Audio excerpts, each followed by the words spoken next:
او په هغه صفاتو کې یو لوی صفت او حق کوالټي هغه سیسز دی، هغه تواضع ده، هغه عاجزی ده، هغه انکساری ده. چې کوم انسان عاجز ده، کوم انسان کې عاجزی ډیره ده، په کوم انسان کې خاکساری ډیره ده،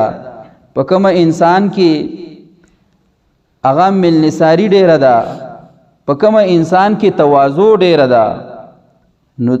دا انسان چې دی نو دا د الله خوښ بنده دی. ځکه نبی کریم صلی الله علیه وسلم فرمایلی دی من تواضع لله رفعه الله. چا چې د الله د پاره، د الله د رضا د پاره تواضع، انکساری او خاکساری اختیار کړه، چا چې د الله د پاره عاجزی اختیار کړه، رفعه الله، الله به دې اوچت کی. متکبر انسان دا په خپل نظر کې ځان ډیر اوچت حسابوي، چیرې زه په دې ټولو خلکو باندې اوچت یم، زما څه گاډی دی، زما څه بنگلې دي، زما څه پیسې دي، او اوچت روان یم، او په خلکو باندې سلام هم نه اچوي، په یو خپل نشه کې وي. خدای نبی کریم صلی الله علیه وسلم فرمایي چې په خپل نظر کې خدای ځان ډیر اوچت حسابوي، خو د خلکو په نظر کې دی دومره کمتر دی، دومره کمزور دی، لکه د خره، د سپي او د خنزیر نم دی، هغه په کمه درجه کې دی. نو تکبر دا د الله صفت دی. نو د الله صفت چې څوک اختیاري، الله تعالی فرمایي دا زما صادر دی، څوک چې زما صادر راکاږي زمانہ زبد دم لا ماته کم. او متکبر خلق چې هغه لوی کوي، په یو نشه کې ګرځي، په یو سوچ کې ګرځي، نورو خلقو ته هغه مخلوق خدا ته پسپک نظر باندې ګوري، نو د قیامت په ورځ به دا خلق هغه د سرو میګو په شکل باندې وي. دا سره میګي نه واړه واړه، دومره ودی واړی او دومره ودی کمتری. نو عاجزی او خاکساری رونو دا د مسلمان یو لوی صفت ته، او دا صفت زمونږ په خوږ پیغمبر حضرت محمد صلی الله علیه و آله وسلم چې د دواړو جهانو سردارو، الله تعالی تخوخ بندو، او په مخلوقاتو کې الله تعالی خپل محبوب جوړ کړو. خدا د عاجزی او خاکساری دا صفت چې دی نو دا په نبی علیہ الصلوۃ والسلام کې هم موجود. هغه ته د څه کمی و؟ صحابو د هغه په یوه اشاره باندې خپل سرونه قربانول، حکومت ورسره و، پاورفل عهده ورسره وه، بادشاه و، خو بیا هم پکې عاجزی حد درجې په هغه کې عاجزي وه، خاکساري وه پکې. د صحابو سره به په ځمکه باندې په خاورو باندې ناستو، د صحابو مجلس کې به امتیازي شان به د هغه نه و، بلکې عام صحابو سره به دقه شانتي یو ځای ناستو چې څوک به د بهر نه راغی هغه ته به دا پته نه لګېده چې په دې خلکو کې د دیو پیغمبر او د دیو بادشاه، د دیو سردار کم یو دی. دا زمونږ د خوږ پیغمبر حضرت محمد صلی الله علیه و آله وسلم دا د هغه ژوند درو. او دا عاجزی دا الله تعالی ته خوښ عمل دی، ځکه هر یو پیغمبر په ده کې عاجزي ډېره وه، تواضع پکې ډېره وه، په هر پیغمبر کې. د دې وجې نه نبی کریم صلی الله علیه وسلم هغه به چیلۍ سره ولي، بیزې به سره ولي، ګډې به سره ولي. په هغه وخت کې دغه دستورو چې کوم خلکو به اوخان ساتل، نو اوخ خو ډېر قیمتي څیز دی، نو هغه خلکو کې به تکبر ډېر و، کم خلکو چې به ګړي بيزي ساتلې پاغي کې به عاجزي خاکساری دا ډیره و. نو نبی کریم صلی الله علیه وسلم فرمایل چې یو پیغمبر هم داسې نه دی تیر شوی چې هغه ګړي او بيزي نه دي ساتل، چې هغه ګړي او بيزي نه دي ساتل. صحابه تپوس کوي یا رسول الله تام ګړي بيزي ساتلې وي؟ او مام ساتل. دا د عاجزۍ او خاکسارۍ یو نشانی. په کور کې د خپل بیبيانو سره د کور کار کول، تاغي سره هغه په پخلی کې مدد کول، داغي سره د کور په کارونو کې مدد کول، ګړې او بيزي رالوشل، دا څوک کوي؟ دا د دواړو جهانو سردار، دا د هغه ژوند دی. اوس په دې دور کې مونږ او تاسو د غزان بدی ښکاری چې په کور کې به مونږ کار کوو، په کور کې به شرطه د چا سره هغه سره مدد وکړو، څه کار به وکړو.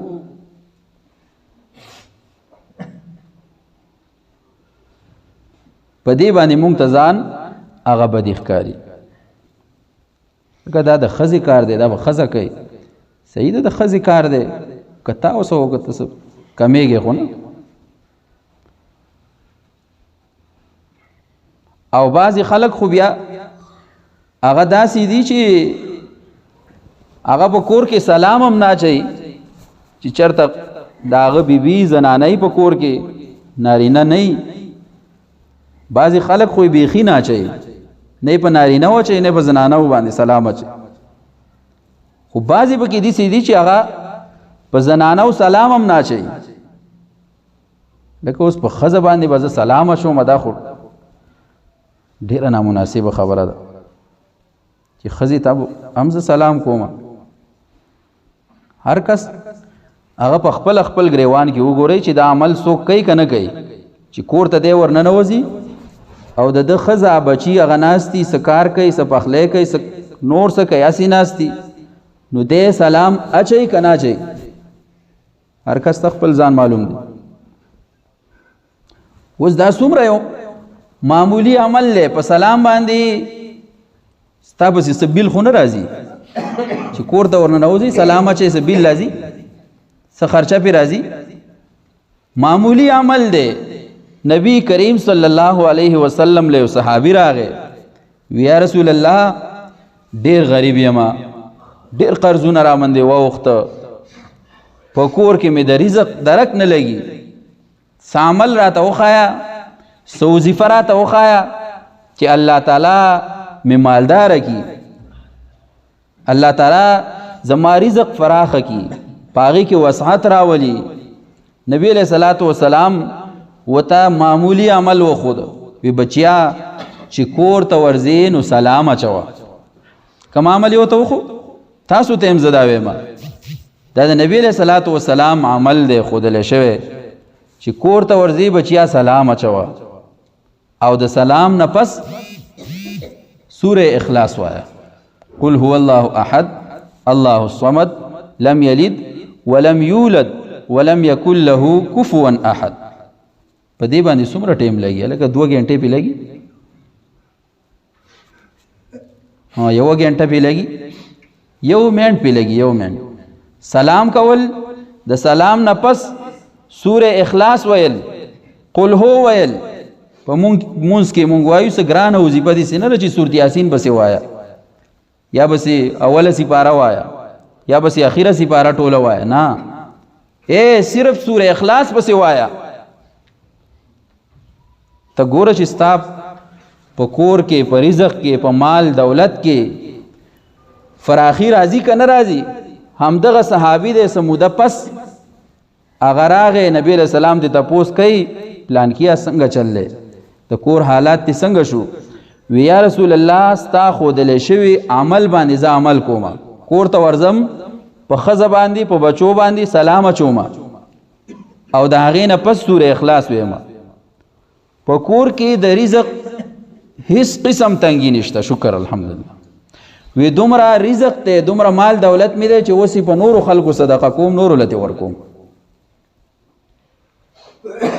دا خبرې دا دروغ نه دي، خو صحابه دي سيو چې هغه په عمل کاو، هغه په یقین کاو، او مونږ او تاسو خو خبره واورو خو عمل په بیان کاو. اوس دلته مسله وشي هغه مونږ زده کو خو په خپل عمل کې پریکټیکلی هغه نه راولو، چې عمل کې نه راولو بلې جملې لا غر سیر شوي. اوس تیره جمعه چې کم بیان شوی هغې کم کوس خلک به داسې چې هغه ته به پته وي چې یاره تیره جمعه دا خبرې شوې، یا یو لس خبرې ټول بیان خو څوک یادولی نه شي، خو یو لس خبرې 15 خبرې 4 خبرې دا به ته هم داسې چاته نه یادې. د هغې وجه څه درونو؟ اوس د سلام خبره وشوه دا ته په خپل ژوند کې راوله، په دې باندې ته عمل وکړه، د مرګه پورې تا به ستا نه هېر کېږي نه، او د دې فایدې به هم ته وینې په خپله باندې. نورونو عرض مې دا کو چې عاجزي خاکساري دا یو لوی صفت دی رونو، چې چاته الله تعالی دا ورکړی وي دی کامیاب دی. دا د پیغمبرانو صفت دی، دا د صحابو صفت دی. حضرت عمر رضی الله تعالی عنہ متعلق راضی خلیفہ دی، بادشاہ دی، د یو لښکر سره روان دی په یو سفر باندې، یو ځای ته ورسېد، ډېر لرې ځای و، صحرا وه، بیابانو، په هغې کې ځان ته لګیا دی، ځان ته لګیا دی. څه خبره کوي؟ وی عمره ته هغه سړی وي چې په دې صحرا کې، په دې بیابان کې، په دې دشته کې به تا اوښان سره ول، حالانکې خلیفه دی، تا به اوښان سره ول، او ماښام چې به کور ته لاړې نو پلار به دې راایسار کړي چې هلکه ستا نه به څه جوړېږي. څاروي بوځي ټوله ورځ تېره کې، او چې څاروي راولي نو هغه وږي راولي، اوښان بوځي ټوله ورځ تېره کې، تاله د اوښانو د چلولو چل نه، د سرولو چل نه درځي، د اوښانو د مړولو چل نه درځي، نو ستا نه به څه جوړېږي؟ خلیفه دی، بادشاه دی، خو ځان ته لګیا دی، دا خبره کوي. هغه ځای ته ورغی او منظر هغه ورته رایاد شو. بیا څه وایي؟ وایي دا نن چې په کومه عهده باندې ته ځان ته وایي، په کومه درجه باندې ته، دا د نبی کریم صلی الله علیه وسلم په وجه باندې او د دې دین اسلام په وجه باندې الله تعالی دومره لوی مقام او لوړه مرتبه درکړه.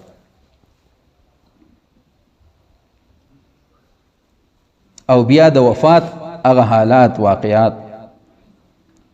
څو پیره بیان شوي دي. په هغې کې عاجزي ورونو، خاکساري و پکې، تکبر پکې نه و، لویي پکې نه وه، ځان به عام حسابو. اوس تبا مونږ په څه باندې یو چې هغه څیز مونږ په دنیا کې هم رستو پاتې کړو، په آخرت کې هم الله دې خیر کړي. هغه څیز دی هغه مونږ تکبر کوو، لوی کوو. اوس پنجابی سړی پښتنو کې دا څیز ډېر زیات دی. بیا پنجابی سړی، سیندی سړی، د بل ځای سړی، هغه د دنیا هر کار کوي، د دنیا هر مزدوری کوي. مونږ پښتانه څه وایو؟ لکه په مزدورۍ، اوس مزدوري به زه کوم، په دې چل، په دې باندې مونږ ته ځان بد ښکاري، ځکه رستو پاتې یو. په دنیا کې هم رستو پاتې شو د دې وجې. حضرت موسی علیه السلام د الله تعالی پیغمبر دی، کلیم الله ورته وایي، الله ور سره خبرې کړې دي، الله ورله پیغمبري ورکړې ده، لوی شان والا پیغمبر دی. د فرعون په کور کې رالوی شو. فرعون داسې یو بادشاه و، داسې پاورفول بادشاه و د هغه وخت چې په عمر کې تاریخ دا لیکي چې په عمر کې د هغه په سر باندې درد هم نه راغلی، لکه دومره سخت یې نه ولیدل چې د هغه په سر باندې دړ هم نه راغلی، په ټول عمر کې داسې یو آرام او سکون او یو ځان ته خدای وي انا ربکم الاعلى زه ستاسو د ټولو نه غټ رب یم دومره سهولتونه په هغه ځای کې موسی علیه السلام هغه لوی شو د هغه پرورش وشو نوکران چاکران محلات بنگلې قسمه قسمه طعامونه خوراکونه او هغې په دې نیت باندې او په داسې لیول باندې هغه لوی کړ لکه څنګه چې خپل ماشوم او خپل زوی خلک ساتي ځکه چې په زویوالۍ باندې نیولی و چې بچی نشته دی زمونږه دا به زمونږه زوی دا به بچی زمونږه نو دومره په سهولیاتو کې موسی علیه السلام هغه رالوی شو او مفصله هغه واقعه ده بهرحال قبطیو د بنی اسرائیل یو کس هغه جګړه کوله د یو بل سنختی دي موسی علیه السلام چې ورغه الکه په سنختی ویره صاحب د د قبیلې د کس ورته وی صاحب په ما باندې ظلم کوي زیاتې کوي ته مهرباني وکاو ما د دې سړی نه خلاص موسی علیه السلام ورته نصیحت وکړو داسې نه چې نصیحت ورنه کو بس ډاری کې به گزار وکنا نصیحت ورته وکاله کا په آرام کې نه قلار شاه په د باندې ظلم ولې کې زیاده په ولې کې دومره لوی پڼ ولې په سره وتا دومره لوی ګډه ولې ورکه بیګارونه به کې خو هغه نصیحت هغه وانه غس نو تعذيبا موسی علیہ السلام هغه یو سپیړه یا سوک ورک اغم خدای غرکړي بالکل به مړی کې ساوجو سایوتو کومل شو چې مړ شو نو موسی علیہ السلام خبره پټه پاتې شو خلک ګرځي چې به د فرعون د قوم سړی چا وجلې دي خلکو د پته ونه لګیدا په بل ورځ باندې سو ورځ پس همدغه سړی د موسی علیہ السلام د قوم دغه کس هغه د بل یو کس سنخته دی پس خبره باندې موسی علیہ السلام اتفاقا ورغه چې وای قتل ویلکه خدای غر کړیا ته خو بل ورځ د بل سنخته اوس بیا ته جګړه کې نو دی ویری ویسینا که په ما باندې گزار وکړو خو هغه د تیرې ورځې دا غسړی حل وي زبم مړې ما د چې ورنږدې شو نو موسی علیہ السلام ته دغه کس وی د قوم د کس وی زمانه خلار شه ابل ورځ دی وجلې امام وجني اسینه چې به ما گزار وکي دلته خود فرعون د قوم هغه کس وو ولاړو هغه ته پته ولګي دا هغه لاړ او ټول محل او ټول چې څومره خلق دی بنی اسرائیل هغه ټول خبر کړ چې خبر یې کړنو موسی علیہ السلام د حکمت نکار واغس او د هغه زینا هغه لاړ په سفر باندې چې را دازې اوس پر خودل پکار دي چاپټ خبر کوي سیبا په محل کې او وزیران نوکران چاکران ټول فوج د بصیراوت رخپیو باسا د دې زینا موسی علیہ السلام روان شو یو لوی سفر هغه مخې ته پروت ته روان دی یو بیابان او صحرا ته ورسید یو ځنګل ته ورسید الته وګوري چې یو کوی دی لوی هغه کې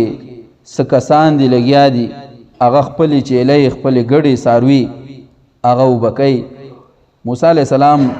د یو ون لاندې پریوته په خاورو باندې سره هغه لاس سر ته کې خورو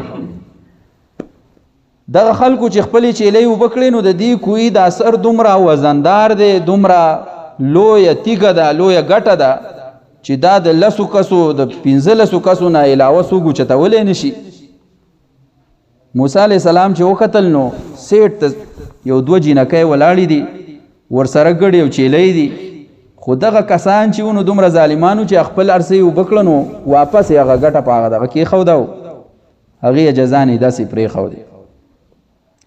موسی علیہ السلام راغې په یوازې ګټه اوچته کړه خو پیغمبري زور و د الله طاقت ورسره او اوبه یې وله راویستې بوکه یې راویسته او دغه چیلې ګړې بېزې هغه سیراب شوې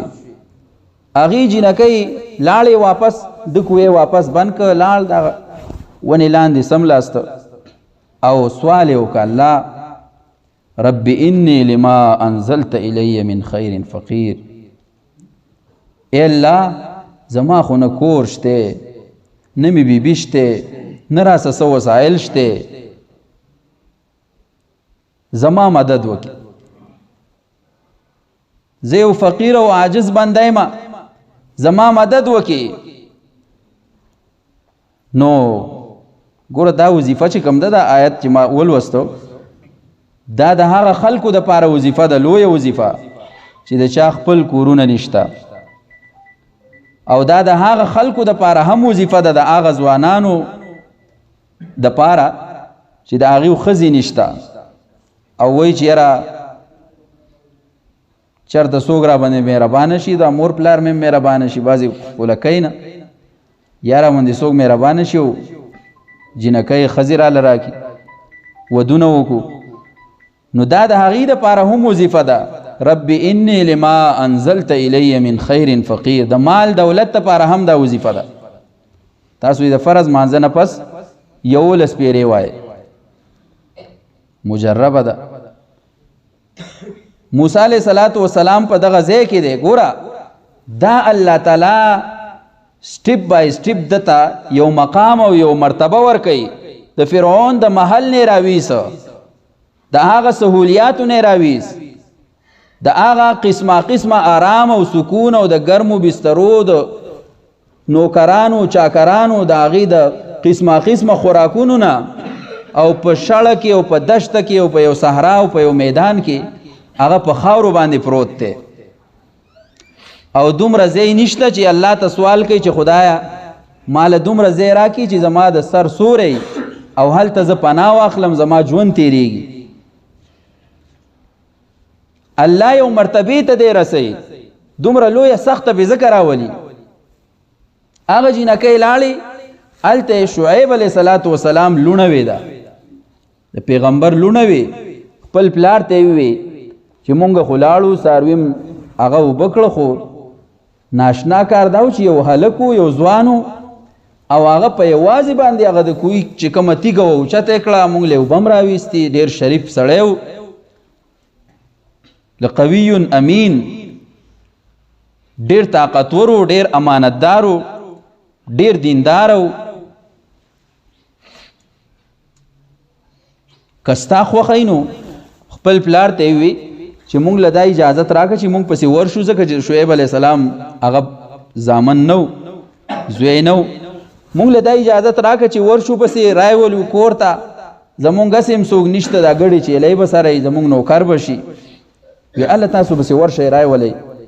دغه جینکۍ چې رالې نو هغه جینۍ پسې راله موسی علیه السلام ته خو لاره نه و معلوم وی ته راشه زما پلار دې غواړي وی ستا د پلار زما څه کار دی ښه زما نه څه غواړئ د څه دپاره مې بوځې وی تا چې زمونږ څاروله کومه اوبه راکړې وې کومه کوې نه دي اوبه راخېجولې وې د هغې مزدوري دله درکوي وی ښه بیا صحیح ده روانې که او بوتې کور ته چې بوت نو شعیب علیه السلام خو په لاره باندې څه کیفیت و چې دا جینۍ مخکې ده دې ته خو لار نه ده معلوم هوا راځي د دې دا کمیس د دې دا کپړه چې د ځان نه تاو کړې ده دا سیلې اوچتوي د دې جینۍ دا خپې ښکاري دا پنډۍ ښکاري موسی علیه السلام خو شاته دی د نظر پې لګي دې ته یې ووایي چې ته شاته شه دې جینۍ ته یې ووایي ته شاته شه زه به مخکې شم ته ما ته د شاتې نه لار ښایه چې به دې طرف تاو شه دسې تاو شه ځکه چې زما نظر هغه ستا په خپو باندې لګي ځوان دی زلمی دی خو دومره د نظر هغه سوچ او فکر دی اوس په دې دور کې مونږ سوچ وکړو چې په دې دور کې د نوجوانانو څه حالت دی هغه د نظر خپل څومره هغه خیال ساتي، څومره کنټرولینګ هغه په ځان باندې ساتي چې چرته سکول دی کالج دی د جنکو تاسو به په خپله دا لیدلي د دې ملک خلک نو هلته د چوټۍ په ټیم کې د دنیا نوجوانان د قوم هغه ولاړ او د هغه تورسرو چې هغه په کالج کې دي په یونیورسټو کې دي د هغې د راوتو انتظار کوي د څه دپاره چې څومره د ده نظر لګي او څومره دی پې عادت لی شي نو په هغې پسې به شاته دی ځي هسې به ورته ګوري. اوس د دې دور نوجوانان هغه مونږ دې ته پاتې شو نو خپل پلار ته وي دا ډېر طاقتور دی او د مزدور دپاره هم د نوکر دپاره هم دا شرط دی چې کله دی طاقتوري او دی امین امانتداري خیانتګر نه وي نو داسې سړی هغه پکاري چې سړی په کور کې وساتي، نوکر وساتي یا د مزدورۍ دپاره د کار کولو دپاره د ځان څه وساتي. دا دوه صفات او دا دوه خویونه چې په کم مزدور کې دی به کامیابي په هر شا کې پکار دي. نو شعیب علیه السلام ورته وی صیبه ته به دلته یې او دا ګډې چیلۍ ویزې به ساتې چې اته کاله دې دا وساتلي نو زه به تاله د دې جنکو نه یو جنۍ در کمپني کا او که لس کاله یې ساتې نو وی دا ستا خوښه ده. وی بلکل صیبه بلکل زه به یې ساتمه ګډې چیلۍ ویزې. دا یې نه وي چې زه خو د فرعون د محل نه راغلی یم خان، زه خو د پستو نرمو بسترو د پالنګونو د محلاتو د نوکرانو چاکرانو د مینځ نه راغلی یم، زه به اوس ګډې ویزې او چیلۍ ساتمه تاله. خو الله تعالی په دې ځمکه د سملولو په خاورو کې د لوغړېدلو د دې دومره لوی سفر د دې دومره لوی هغه مشقت او سختې د برداشت کولو د تیرولو دپاره دا ولې پې وکړه؟ دا د دې دپاره چې الله تعالی ول پیغمبري ورکړه، الله تعالی یو مقام او مرتبه ته ورسو. د دې وجې نه رونو اوږده قصه ده او ډېر پکې مقاصد پراته دي. بهرحال عرض ما دا کو چې په ځان کې مونږ عاجزي، خاکساري، انکساري راولو. دا د پیغمبرانو صفت ته هر چاته د قدر په نظر باندې وګورو، د هر مسلمان د هر انسان هغه مونږ قدر وکړو، د هغه عزت وکړو. تکبر او لویي دا مضموم صفتونه دي، خامیان دي، دا مونږ او تاسو د ځان نه لرې کو. د مسلمان شان دا دی چې دی به سادهی، دی به عاجز خوی کوي، په ده کې به خاکساري، په ده کې به عاجزي. دا د مسلمان شان دی رونو. الله تعالی دې مونږ او تاسو کې عاجزي او خاکساري هغه د ژوند جامه وګرځي. الله تعالی دې زمونږ او تاسو خویونه هغه د صحابه کرامو د خویونو په شان جوړ کړي. الله تعالی دې ښه صفتونه په مونږ کې راولي، د بدو صفتونو نه دې الله مونږ وساتي. واخر دعوانا ان الحمد لله رب العالمين.